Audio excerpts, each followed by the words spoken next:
Hello friends, കാറ്റത്തെ കിളിക്കൂടിൻ്റെ പുത്തൻ promo റിവ്യൂയിലേക്ക് എല്ലാ കൂട്ടുകാർക്കും സ്വാഗതം. അങ്ങനെ നമ്മുടെ സുധീഷ് ആണെങ്കിൽ ഭാസ്കറിൻ്റെ പറച്ചിലൊക്കെ കേട്ടിട്ട് അപ്പം അങ്ങനെയാണല്ലേ കാര്യങ്ങൾ എന്ന് പറഞ്ഞിട്ട് നേരെ നിധിയുടെ റൂമിലേക്കാണ് പോകുന്നത്. പക്ഷേ സുധീഷ് വന്നതൊന്നും നിധി അറിയുന്നില്ല.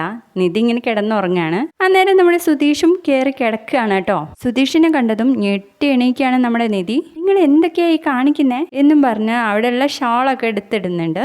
അപ്പോൾ നമ്മുടെ സുധീഷ് ചോദിക്കുന്നുണ്ട് കേട്ടോ, എന്തിനാ നിധി ഇങ്ങനെയൊക്കെ പേടിക്കുന്നേ? ഞാൻ മറ്റാരും അല്ലല്ലോ, നിന്റെ ഭർത്താവ് തന്നെയല്ലേ എന്ന് ചോദിച്ചത് നമ്മുടെ നിധി കാട്ടിൽ നിന്ന് വേഗം ഇറങ്ങുകയാണ് കേട്ടോ. അപ്പോൾ സുധീഷ് ചോദിക്കുന്നുണ്ട്, പോരാത്തതിന് ഞാൻ കെട്ടിയ താലി നിന്റെ കഴുത്ത് കിടക്കുമല്ലേ, അപ്പോ നിയമപ്രകാരം ഭാര്യയും ഭർത്താവുമാണ് നമ്മൾ എന്നൊക്കെ പറയുമ്പോഴേക്കും നിധിയുടെ ശബ്ദം കേട്ടിട്ട് സുഭാഷും ഹരീഷും ഉണർന്നു വരുന്നുണ്ട്. അങ്ങനെ അടിപൊളി പ്രമോ ആണ് കാണിച്ചിരുന്നത്. ബാക്കി നാളത്തെ വിശേഷങ്ങളിൽ കാണാം.